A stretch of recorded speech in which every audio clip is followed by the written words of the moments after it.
Hi guys, this is Brownie from Manhattan, New York. So today is AIDS Walk. So I told you guys I did the intro of letting you guys know that I have herpes, and this has made me want to talk about my own condition. I've been through the walk for the last 3 years, and I never ever wanted to tell anybody because I wasn't at a good position with the fact that I have herpes. Um, in one of my videos, as I told you guys, it's gonna be a six-part video because it's at least 3 4 hours. So I want to, let you guys know. But each and every part, I still am gonna miss out some parts. As I told you guys, I'm just gonna try to highlight the main parts. Again, this is a couple years ago, but I don't forget it because that's who I am. That's who it's made me to be. But yeah. So this is mine coming out the closet, part one. And it's gonna be half an hour long. It's 8:01 now, and I'm gonna stop exactly at 8:30. So whatever I didn't finish, I'm gonna just watch back this video and continue from there. But this is gonna be six parts.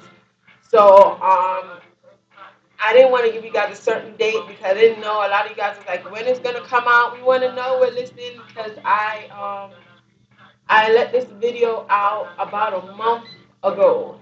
So you guys wanted to know when, and I told you guys it's gonna take me some time because this is still very traumatic for me. It's not easy or smooth along. It hasn't gotten any easier to accept. It's just disheartening and it just hurts your feelings so much. So as you guys know, my videos is unedited. Whatever you see, that is exactly what's happening at that point in time. And my videos are completely unedited. So I want to come to you guys with my coming out the closet video.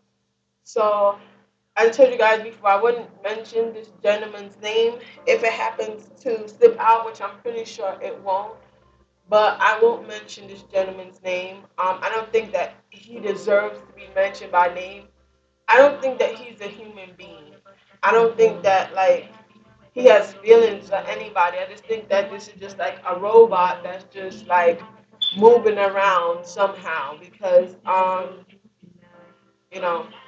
So okay, guys, my name is Ruth Ann Edwards, and I'm currently 23 years old. When I was 17, I've been in the foster care system since I was 12, going on 13. I went to a group home, and then I went from group home to group home to foster homes, and I eventually ended up pregnant with a son, which is really common for girls in foster care. You know, when I said I was pregnant to my lawyer, she wasn't. She was surprised that it was me because I'm such a mature. I've been very mature for a very long time, and I understand a lot of stuff, and school and stuff like that. I'm always doing good stuff like that. Unless I can't do good. If you're in a bad situation, you just can't do good. You can be doing good on. I want to rephrase that. If you're in a bad situation, you want to try even harder to do good because you're fighting against the world and it's all you alone. Now, as I told you guys, that's why a lot of the times I tell you guys are my viral family. If it wasn't for you guys, a lot of stuff I was going through. In 2012, I was diagnosed with herpes. January of 2012, and I had been to the doctor for the past 2 years because I was experiencing some discharge that was not. It was not discharge that should be discharged, and that started in 2010, and it wasn't consistent. It was just sometimes. And that started in 2010 after I had aborted. I was raped in a domestic violence relationship over and over and over again. And I eventually became pregnant because the guy decided that he didn't want to wear condoms anymore. And I eventually became pregnant. And I I asked my mom, my biological mom, what should I do? And she told me to abort. I asked my biological grandma, what should I do? And she told me to abort. I tried to have the conversation with my father. I called him a couple of times and I didn't even get him. I left messages to call me back, and to this day, he never called me back from those messages. I spoke to him afterwards, um, like way afterwards, like in 2000. I spoke to him afterwards, but that was months after I aborted the child. I tried to I told my grandma, my father's mom, what was going on. I told her I was pregnant and I spoke to my mom. She told me I should keep it. My father's mom told me I should keep the child. And I told her that the last time when my mom told me to abort on when I was pregnant with my daughter, as you guys know, I have two kids. I have a 7-year-old and a 6-year-old. And when I was pregnant with them, and she told me to abort, it just seemed like life got so much harder to raise them because, the family was like, you're too young to have a child, and this guy, for a guy to get a young lady pregnant so young, he's not going to stick around, he's going to go. Um, at that point in time, I wasn't looking for the guy to stick around because I thought it would be more traumatic because also both my kids are a product of rape as well. But I decided to keep them. So I decided that, these kids did not come in willingly. It wasn't a boyfriend I was with and loving or something like that. I was in foster care, and sometimes when they kicked me out, they would, they just made their stuff available because they could see, people can see your situation when you're homeless or you're jumping from home to home. You don't look like the other people out there. And since I was like that for a long time, not homeless because you're in foster care. Foster care is just like the shelter. Only is homelessness for children under 18 years old to 21 years old. It's basically homeless. And I used to tell a lot of people, they say, no, that's not homeless. You can't tell me. The person can kick you out right now and you have to go. You can't say, no, you're going to stay in that person's house. I've had the police call on me. People tell me they don't want me there. It was just supposed to be 2 weeks I was supposed to be there, and the 2 weeks is up, and they want me out. And I don't even know about the contract that they have with the foster care agency because, of course, you're not there when they contract the foster parents. The foster parents deal with the agency. You only go where they tell you to go. So if today they tell you go over there, that's going to be your home. They drive you to the location and leave you there. And introduce you to the foster parent. And sometimes not even that. Sometimes they literally drop you at the door, tell you knock and go in. Okay? And you don't know even who it is.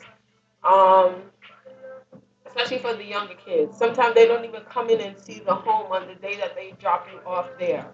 They can meet the foster. For instance, a couple of the foster parents I went to, they didn't go to the home. They actually came to the agency and picked me up. So the foster care worker didn't even see the home that I was going in. I could have been going into a dirty, nasty home, roach infested home. Nobody would have ever known, until the day of. And then before they come, they usually let them know they're coming. So it's not like they pop up and catch them, how they actually treating you, but they schedule an appointment to make sure the foster parent's home, and then whatever treatment you're getting, they never see. In this particular foster home, I was getting treated very badly. Um, the lady had the lady in this foster home I was in. The lady had basically almost like she adopted her family members. So she was living with her family members, and they were kind of fed up with some of the foster kids that she had had in advance. And then I came to realize that by the time I realized that they were just fed up because they weren't really talking to me. They were really withdrawn when it came to me. I was withdrawn myself because I just had my child. I had my daughter, my 6-year-old, 3309, and I had Michaela and 3309. And when I actually had my daughter, they took her from me. They didn't tell me they were gonna take her from me. They told me that I was fine. And when I had my daughter on 3309, half an hour after I had her, the phone was ringing. And I was in so much pain and I still couldn't feel my legs yet. I had been transported from one bed to another bed and literally lifted off the bed with the sheets to the next bed because it was right after birth. And the phone started ringing, and I answered the phone, and I hear this person, but I'm not really hearing them because the phone was low. So I'm like, hello, hello, I'm not hearing you. Hung up the phone. Picked up the phone again. Hello, hello, I'm not hearing you too well. Can you talk up? And she says, yeah, my name is this ACS worker, and I'm calling to see how you're doing. And I said to her, why would you call me in a place like this? You know, I just gave birth. This is supposed to be a happy moment for me. And she said, about that, you giving birth, um, you're not going home with your daughter. So I said, yeah, I know that. I just gave birth today. You don't go home with the child for 2 days. But where am I going to be living once I give birth? They didn't have any foster homes that was going to accept me and a child, so they decided to separate me and my child. That was basically what had happened.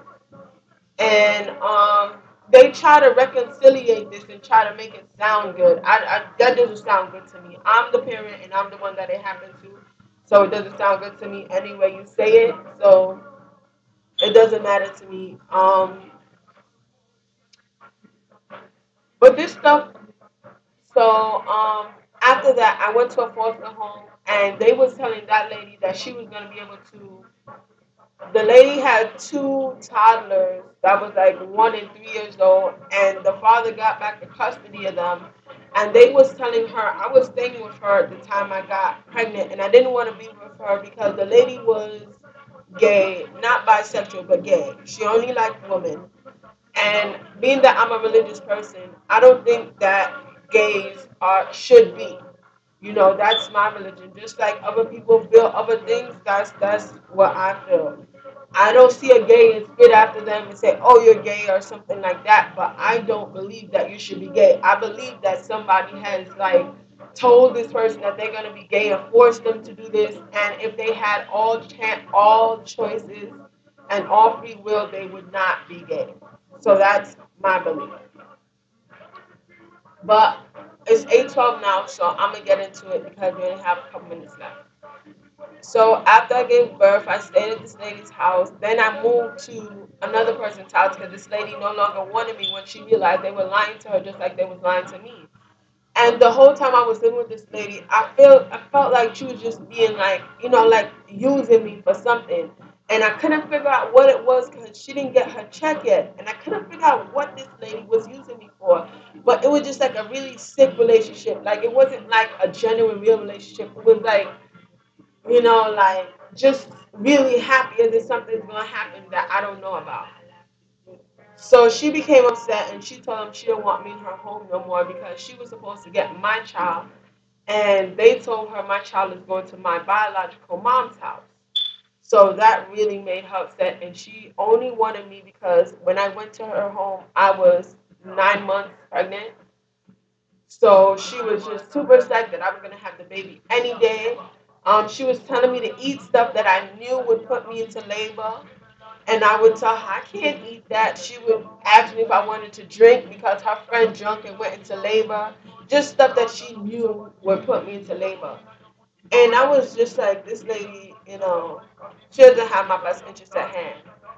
Um, I told them I didn't want to go, but I wasn't refusing to go because I didn't want it to look bad on me. So I went to the lady's home anyways. Um, at that time I was 17. Oh, so after that, um, after that, I moved to this lady's house in the Bronx on 219th Street and White Plains Road. And I'm sorry, 219th Street and White Plains Road. And we lived on 218th in between Barnes and White Plains Road.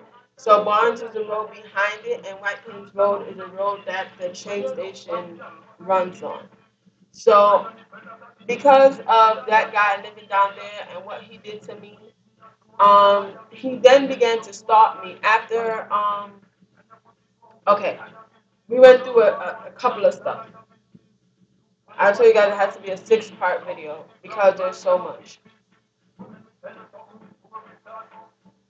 It's a lot. I have to take it in. I feel like I have to go get something to eat, guys. This is a lot for me to take in as well. Um, so um, that's how I ended up at that lady's home because she decided she would take me in, and they told her my child would be coming to live back with me.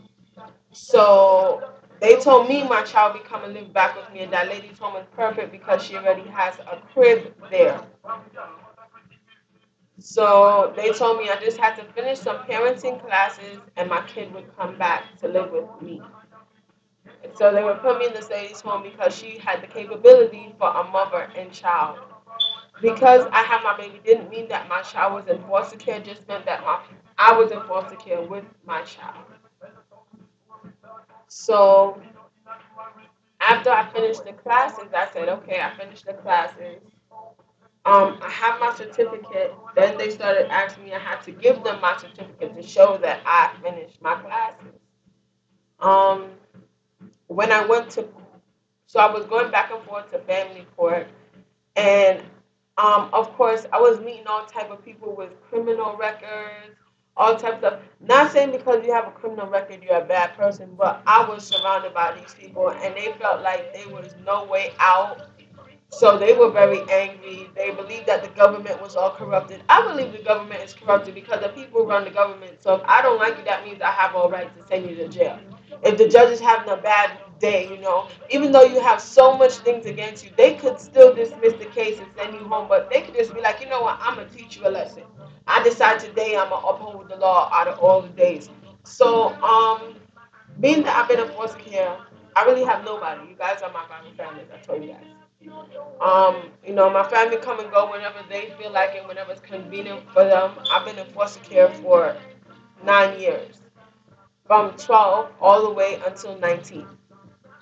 So I've been in foster care for 9 years, and it's just been so, you know, hear me nine. Is that because I was still in foster care the first year that I got my apartment. After 6 months.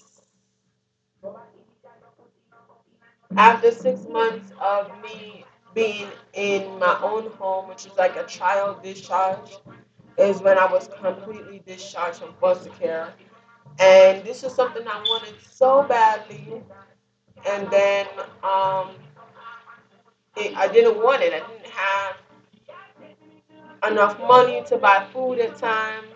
So I was like literally going to work, not eating, going looking for jobs, not eating.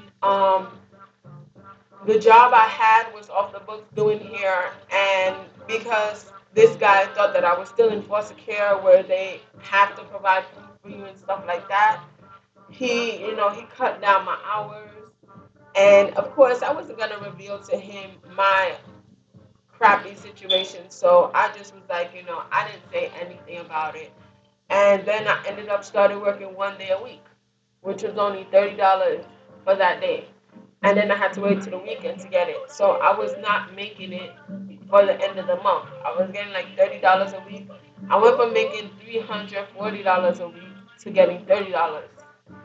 So I really, really wasn't making it. And then there was some sparse moments where he called me back and needed me to work for the day, but it really wasn't enough that I could survive. By the time I look, I spent $5. I'm down to $25, and I have to eat for the rest of the week, the rest of the month, and that's my only source of income off the books. At the time, I was on welfare, but I didn't know that welfare was supposed to be paying my rent. I didn't know that they were supposed to be giving me food stamps. They were giving me $70 every other month. So I didn't know. I was just happy I had it, and I had the card because it was how I got my apartment. I went and got a budget letter. They said they were doing this stuff, and the lady started asking me, when you bring in the budget letter, they ask you, are you getting this stuff? And I'm like, yeah, but I was not getting that stuff at all. I just really wanted my apartment. I was tired of being kicked out. I have been kicked out at least 6 times in 1 month, and I was just tired of getting kicked out.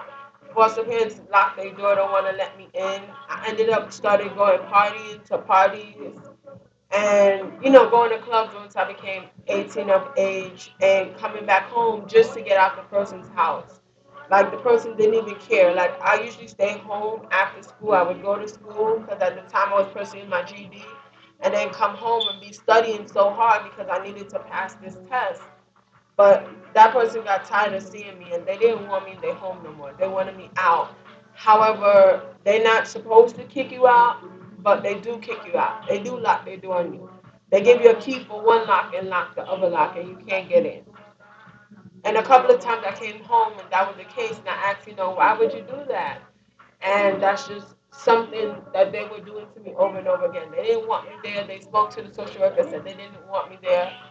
Um, you know, didn't feel we was a good fit. Um, the social worker tells them lies about who I am, so they think, oh man, this is some girl that's gonna be on the street all the time, and telling them, that you AWOL or you're promiscuous, whatever. The social workers make up lies because then the foster parents feel like they have a upper hand over you and they can kick you out whenever. But when I got there, I was a Christian woman that had 2 kids, and she was like, "Wait a minute, I can't tell lies on her. This person is not what they said this person is. I don't want this person in my home. Had this been a person that drink and smoke, I could lock my door and tell them you come in smelling like smoke, something like that. But because that's not who I was, they didn't want me there. She wanted trouble team. She told them she wants to work with trouble team because she'll have an upper hand. Anything happens, she could call the police, get a PINS warrant, kick them out, anything, put them in the juvenile system. Basically, a foster care system is working hand in hand with this lady to get the kids out that they can't find any foster homes for. And the kid could be smoking and drinking. Doesn't mean that they have to be in jail or whatever. You know what I'm saying? Because I have had kids that I was in care with as well, and were smoking and drinking, but it didn't mean that they have to be in jail for it or anything like that.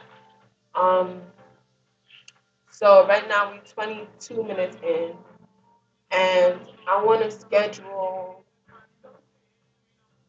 for next Saturday for part 2 of this video. Um, a lot of people they see me now, you guys, I've always had people adore me, but they never knew really what was on the inside, who I am, where I've been coming from. I've been like kicked out so much times, hurt so much times that I don't even know if there's somebody I can trust. So my religion is who I trust, and people still to this day are still hurting me, still doing stuff that are hurtful to me, and I just have to roll with the punches and keep it going. I find stuff, hobbies. My hobbies is praising, worshiping, praising God. People want to tell you that that's not a hobby. What a hobby is, you make your hobby what you want it to be. So if your hobby is watching TV, that's your hobby. My hobby is praising. A hobby means something that you do that when you're not doing anything. There's no what a hobby is. I could be catching water and throwing it out the window could be my hobby. A hobby is what you do when you can't find nothing else to do. That's a hobby. Um or to keep yourself busy. Um so finding out, and I had to stay when I found out in 2012. I had to stay, I felt like I was in a closet. I felt like I had just been trapped. I felt like all the air had just left my body and there was no air out there. I felt like people were looking at me all the time. I went to several different clinics. I went to North Central, which is in the Bronx, on Gun Hill Road, and it's close to Kasuth and Gun Hill Road. And I went and I wanted to get a different diagnosis, and that's my GYN I was going to. And I became very angry because I had been going to that GYN consistently because that's, I wanted my IUD. I didn't want any more kids. And I realized that this relationship was not going to finish anytime soon, but I didn't want to be part of it anymore. And I went there, and they told me every time my test was negative, I was fine. And I could have had another relationship because when I got here, this became my life. This is when I got control back of the wheel because I had lost control when I was in other people's homes. I had to abide by their rules. I had to, you can't go in the shelter when you're in foster care because you're already in a government program and they will not let you in. So when they kick you out for a day or two, you can't just keep going into the shelter. The shelter is a permanent place, meaning you don't have nowhere else to go. You can't. They kick you out today and go there because what happens is when you come back to the shelter, you really need a home. They look up your record and they go, "Oh, this person comes and doesn't stay. So we're gonna leave this bed for somebody that's gonna come and stay." Even though the shelter's not supposed to do that, it's a smart system because if you break up with your boyfriend, come to the shelter every day, you gotta understand that when you come to the shelter, you making the choice that you're not gonna go back to this boyfriend. If he busts your eye and you go to the shelter, you ain't gonna live with him no more. He's gonna beat you no more. Stay out of there. That's a negative place. I made the choice that, and he did a lot to me. He followed me places. He was everywhere. If guys was interested in me, he told them lies on me. He did a lot to me. In the end, he tried to send me to jail because he told me if he can't have me, nobody can't have me. And I told you guys, stay tuned. He stabbed me, he strangled me, and I called the police, and the police told me they don't see a mark and didn't do anything. So I do understand what it's like to be abused. And then in my culture, you don't tell the police that the guy stabbed you or he hit you. In my culture, you just, you take it or you go, because the guys could get upset, and that's how guys are. So my family's from Jamaica. And that is like almost like normal. There's so many Jamaican women right now being abused by their husbands, brothers, still everything, and brothers, uncles, all the men in their family, and not being able to do anything about it, being trapped because that's how guys are. But I'm here to tell you guys today that that's not how guys are. And if you are in a domestic violence relationship or a a violent relationship, whether it be your family member, anything, cut them off. Let everybody know you're cutting them off. You're no longer going to deal with them because this person is harming you and they are harmful to you. I don't deal with certain family members because they harm me and they're harmful to me. And I don't deal with them because whether it be a woman or a guy, it doesn't have to be a guy. It could be a woman. I have certain women family members that was harmful to me. You know, um, Growing up, spanking was the method of disciplining us. And I have my kids, and I don't believe in spanking. I don't believe in hitting. I usually do. I don't even believe in timeout because I believe that usually the kid is right and there's something else going on. So why punish them for something that they can't do anything about? But you don't want. I believe I talk to them. I talk to them. If I get overwhelmed, I do timeout. But as you guys know, my kids no longer live with me. I don't see them anymore, but I still buy stuff for them. Um, you know, no birthday goes uncelebrated. They are not gone. And um, if you guys saw my intro to coming out the closet, you saw me talk about that when they sent me a letter in the mail, let me know my kid was gonna be taken away from me, and I had to sign for this letter. I got a package at my door. The mailman, FedEx, knocked on the door, and I opened the door, and he tells me, sign this paper. And I signed the paper. I was actually thinking that my kids was coming back home, and they didn't. And when I signed that paper and I came inside and I started reading it, it was letting me know that my kids were not coming home and when was the next court date. And I was just so hurt because the whole time the court system was lying to me. Um, I was a foster kid going to the system for my kids, and there was nobody there to help me. None of my family members ever came to court with me. My children's father never even came to court to try to save their kids. You know, so it was just so hurtful. Um, so we hit 30 minutes mark, guys. Again, this is Bonnie from Manhattan, New York. Be blessed. I'll do the same. Stay tuned for the rest of my coming out the closet. Hopefully,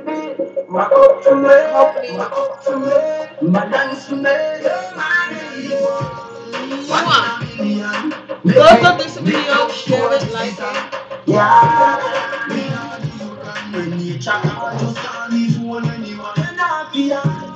Again, this is Bonnie from Manhattan, New York. Be blessed. I'll do the same.